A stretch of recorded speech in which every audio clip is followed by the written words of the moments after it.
Three actors, three separate decisions, one instrument.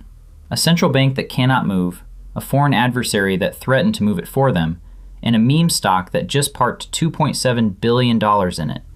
The Fed, Iran, and GameStop are pointing at the same thing this week, and most people have no idea. I'm Zach Gonsorowski. This is The Connection. 10-year Treasury yield 4.39%, 2-year at 3.88. That gap, the spread, is the widest it's been since the crisis started. VIX at 26.1, still elevated. GDP just came in at 0.7% annualized for Q4 2025. That is down from 4.4% in Q3. In one quarter, growth more than halved. Every one of those numbers is pointing at the same pressure point. The Fed held rates at 3.5 to 3.75% on March 18th. The dot plot showed one cut, one, in all of 2026, not the three the market had been pricing since last fall. Here's what changed. When you hold rates in a growing economy, that is called stability. When you hold rates while GDP drops to 0.7 and inflation stays at 3.1, that is called a trap. The economy is slowing, prices are not. The Fed cannot cut because cutting into 3.1 core PCE validates that inflation is still a problem. The Fed cannot hike because hiking into 0.7 GDP risks breaking something. They are frozen. And then it got more complicated. Jerome Powell is under active DOJ criminal investigation and publicly pledged to stay. 25% of Fed funds futures traders are now pricing a rate hike, before the end of 2026. That is not a consensus. That is a warning signal that a meaningful slice of the market thinks the Fed has lost the plot. If you are running a business with floating rate debt, a credit facility, an SBA loan, a commercial mortgage with a variable component, the model you built around 3 rate cuts by Q3 is dead. Call your lender this week, not next month, this week. Renegotiate before the window closes, not after the Fed moves against you. Now here's what makes this the week the whole picture changed. Because on the same week the Fed locked in elevated rates, Iran formally rejected the ceasefire plan. That is the Gulf choke point story, day 26 now, and here is where it lands today. Iran's counter-demand is not just about oil lanes. Their formal response included a threat, repeated now across 3 separate diplomatic channels, to retaliate against U.S. financial interests, specifically by coordinating with adversary nations to reduce Treasury purchases. 21 million barrels a day through the Strait of Hormuz is the headline, but the quiet weapon is American debt. When a foreign adversary threatens to stop buying treasuries, yields go up. When yields go up, the cost of every new debt instrument in this country rises with it. The Fed sets the overnight rate, but the 10-year is set by who is willing to buy it.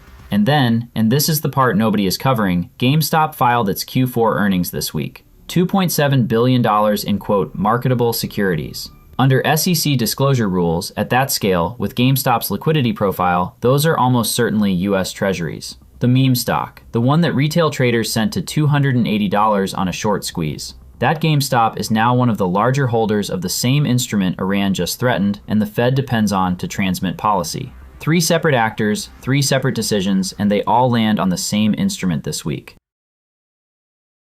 Here's the thread. A central bank that can't move, a foreign adversary that threatened to move it for them, and a meme stock that just put $2.7 billion into it. U.S. Treasuries are simultaneously the Fed's monetary anchor, Iran's retaliation target, and GameStop's balance sheet bet. The, quote, risk-free rate is carrying more concentrated systemic risk right now than at any point in the last decade.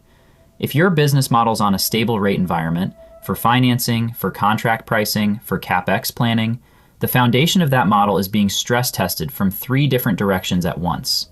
Rates and fixed income, the center of the storm this week. 10-year at 4.39, and the direction of travel is up until something breaks. Energy, Brent at 102 this morning. Iran rejected the ceasefire Wednesday. Gulf choke point day 26. If you have contracts priced off WTI or Brent settled in the next 60 days, get ahead of the repricing. Financials, bank credit spreads widening. If you are in a regional bank credit facility, call your relationship manager. The spread environment is shifting. If you only remember one thing from today, remember this. Rates are not coming down this year.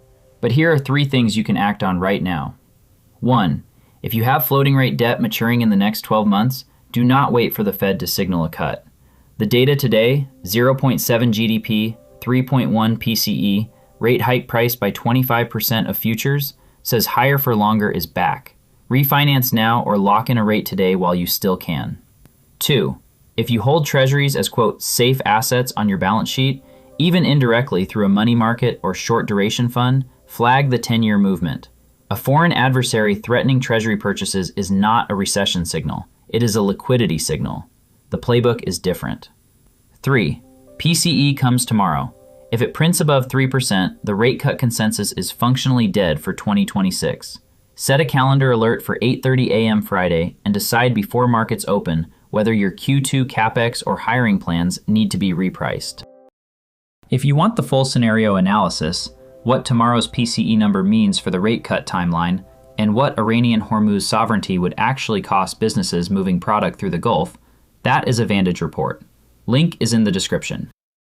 The Situation Room is produced by XOBiz for informational and educational purposes only. Nothing in this video constitutes financial advice, investment advice, tax advice, or legal advice.